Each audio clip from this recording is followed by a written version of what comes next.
Got a Fox News alert we've been following this morning. Did White House officials know the prostitution scandal did not involve just the Secret Service, but also involved a White House aide as well?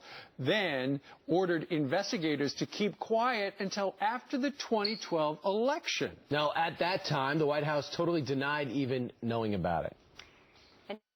There are no, to my knowledge, and have been no credible or specific allegations of misconduct by any member of the White House advance team or White House staff. But out of due diligence, this review was conducted, and there is no indication that, of any misconduct. Well, fast forward to 2014, and this is not true. Congressman Jason Chaffetz is heading up a new investigation to find the truth, and he's joining us right now. Good morning, sir. Thanks for being here. Well, morning. Apparently that 2012 statement there, not true. What do you have to say about it? No.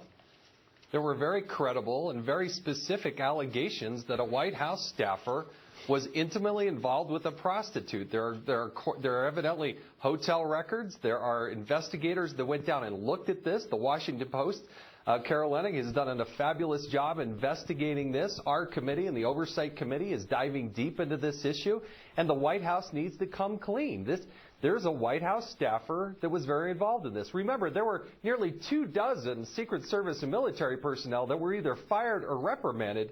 But the concern is that when it came to the White House and the White House taking care of its own personnel, a totally different standard and perhaps a misdirection and some cover-up to make sure that that story never saw the light of day before the 2012 election. Sure. Then it wound up, apparently an inspector general wound up looking into it, and then somebody in his team said we were directed at the time to delay the report until after the election. And Congressman, I know that I believe it was last week you wrote to the White House Chief of Staff, Dennis McDonough, and you wanted to know about how the White House concluded that nobody at the White House was involved because, you know, apparently somebody was. Yeah. And apparently Josh Earnest tweeted you back last night. Is that right?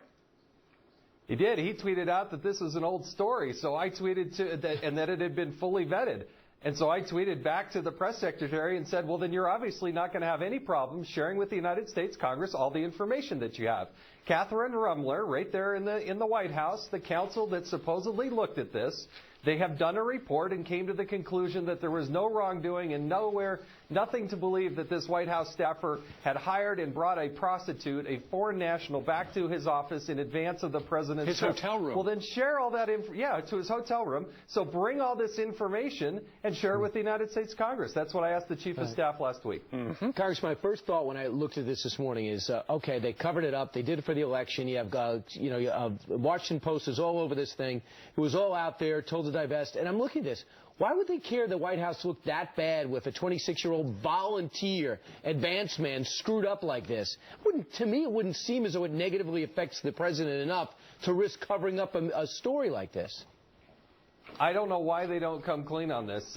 Look, this person was paid by the United States government to go down to Cartagena. He was given a per diem, a hotel room. Come clean on this. What happened to this person? Remember, nearly 24 people were fired and reprimanded in the Secret Service and the military. What happened to this guy?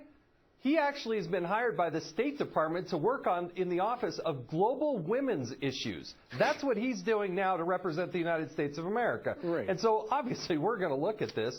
Come clean, share all the documents from us from the White House. They say it's an old story. Well, then give us all the information, and Sure. we'll come to let the American people see it. We should also point out that this fellow, the volunteer, Jonathan Dock, who allegedly, according to the Washington Post, hired the hooker, took her back to the room, got the documentation. His father, a big donor for Barack Obama. But I'm sure that's just a coincidence, Congressman. And he's I'm sure it's just good. Yeah. Yeah, and now he's working on global women's issues, the Office of Global Women's Issues at the State Department. It really is offensive to the morale of the Secret Service, the men and women who served. They got reprimanded. They got fired. Yep. You had 3 people in the Inspector General's office there in the Department of Homeland Security who were put on administrative leave because they were asking questions and wondering why. Why aren't we including this information about a White House staffer involved in this prostitution problem down in Cartagena? A double standard, you say? Yeah, that's the problem.